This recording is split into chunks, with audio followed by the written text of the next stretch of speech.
Hello, bachcho. Let's read the question. The question is saying, discuss the process of translation in detail. तो आइए देखते हैं हम इसका की कंसेप्ट। तो अगर हम बात करें इसके की कंसेप्ट की, तो इसका की कंसेप्ट हो जाएगा ट्रांसलेशन। तो ट्रांसलेशन की बात करें तो इसका मतलब होता है सिंपल वर्ड में आरएनए से प्रोटीन का फॉर्मेशन। तो अगर हम ट्रांसलेशन की बात करें तो सबसे पहले इसमें क्या होता है, सबसे पहला जो स्टेप होता है उसको कहते हैं activation. Activation of the amino of the amino acid. तो इसमें क्या होता है, इसमें जो अमीनो एसिड्स होते हैं वो in the presence of an enzyme जिसका नाम है amino acyl TRNA synthetase. Amino acyl TRNA synthetase के प्रेजेंट में ये क्या बना देता है, ये बनाता है activated amino activated amino acyl enzyme complex और कॉम्प्लेक्स। इसके बाद अगर हम नेक्स्ट बात करें तो नेक्स्ट होगा क्या, चार्जिंग। चार्जिंग होगा किसका, ऑफ दी TRNA। तो इसमें जो ये अमीनो असाइल एंजाइम कॉम्प्लेक्स बना, अमीनो असाइल एडिनाइलेट, ये कैसा अमीनो असाइल अमीनो असाइल ये एडिनाइलेट एंजाइम कॉम्प्लेक्स है।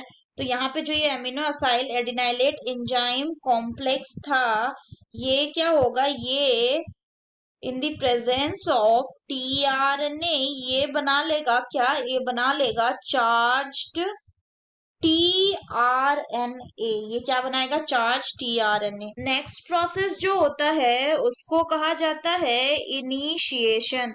तो जो इनिशिएशन का प्रोसेस है इसमें क्या होगा, इसके बाद इसमें ये जो चार्ज TRNA इसमें mRNA बाइंड करेगा किसके साथ, to the small subunit of ribosome. तो अगर हम बात करें तो ये मान लीजिए क्या है, ये स्मॉलर सब यूनिट है राइबोसोम का जिसमें पी साइट प्रेजेंट है। So this is the small ribosomal सब यूनिट और इसके साथ क्या बाइंड हो जाएगा, ये है mRNA, ये है mRNA, इसके साथ बाइंड हो जाएगा। इसका जो पी साइट है, ये पी साइट यहाँ पे ये बाइंड हो गया क्या, mRNA किसके साथ, इस राइबोसोमल सब यूनिट के साथ। और ये किसके प्रेजेंस में हो रहा है, ये प्रेजेंस में हो रहा है आपका इनिशिएशन फैक्टर 1 और 3 के प्रेजेंस में। तो यहाँ पे initiation factor 3 and initiation factor 1 काम में आएगा। जो इनिशिएशन फैक्टर 3 है ये क्या करेगा, it keeps the larger and the smaller सब यूनिट अपार्ट। वहीं पे जो इनिशिएशन फैक्टर 1 है ये बाइंडिंग को असिस्ट करेगा। तो यहाँ पे अगर हम बात करें तो क्या हो रहा है कि इसमें जो TRNA क्या कैरी कर रहा है, जो TRNA कैरी कर रहा है फॉर्मुलेटेड मिथियोनिन, ये कहाँ पे बाइंड करेगा, ये बाइंड करेगा एट दी पी साइट। और ये जो स्पेसिफिसिटी है इसको इंड्यूस करेगा कौन, इनके स्पेसिफिसिटी को इंड्यूस करेगा IF2। इसके बाद after the binding of the formulated methionine on the P site, इसके बाद क्या होगा, इस एक बार जैसे ही बाइंडिंग हो जाएगा, सो आफ्टर बाइंडिंग यानी बाइंडिंग होने के बाद क्या होगा कि ये जो IF3 IF2 एंड IF1 थे ये सारे क्या हो जाएंगे, रिलीज हो जाएंगे। ये सारे रिलीज हो जाएंगे ताकि जो राइबोसोम का लार्जर सब यूनिट हो वो क्या कर सके, वो बाइंड कर सकते। तो यहाँ पे इसके बाद होगा binding of the larger ribosomal सब unit to the smaller subunit, to the smaller subunit. इसके बाद जो प्रोसेस होगा वो होगा क्या, वो हो जाएगा आपका elongation.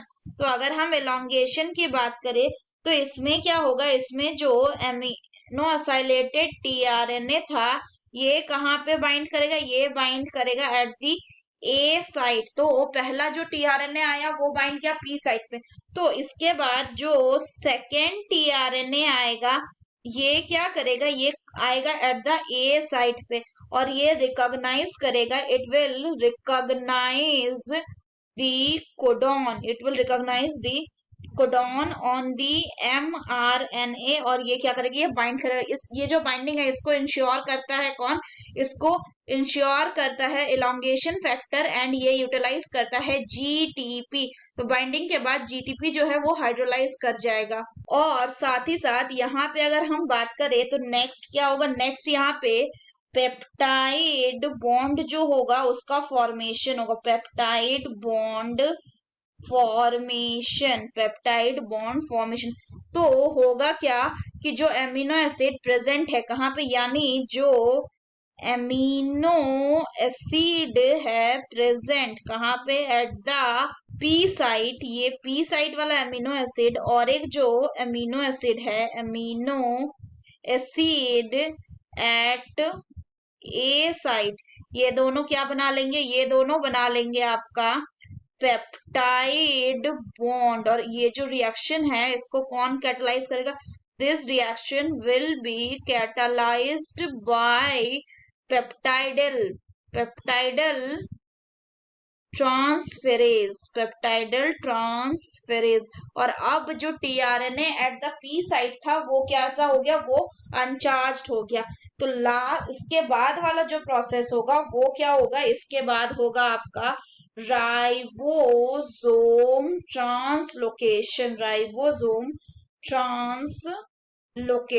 तो अगर हम राइबोसोम ट्रांसलोकेशन की बात करें तो इसमें जैसे ही पेप्टाइड बॉन्ड का फॉर्मेशन हो जाएगा जो राइबोसोम है, तो द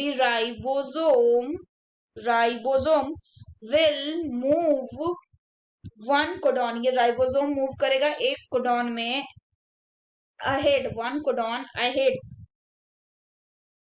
ताकि जो डाइपेप्टाइड है so that the dipeptide tRNA जो है कहाँ पे, on the P site can appear, ये अपियर हो सके एंड नेक्स्ट कोडॉन, एंड जो नेक्स्ट कोडॉन होगा ये कहाँ पे अपियर हो, ये अपियर हो आपका ए साइट पे.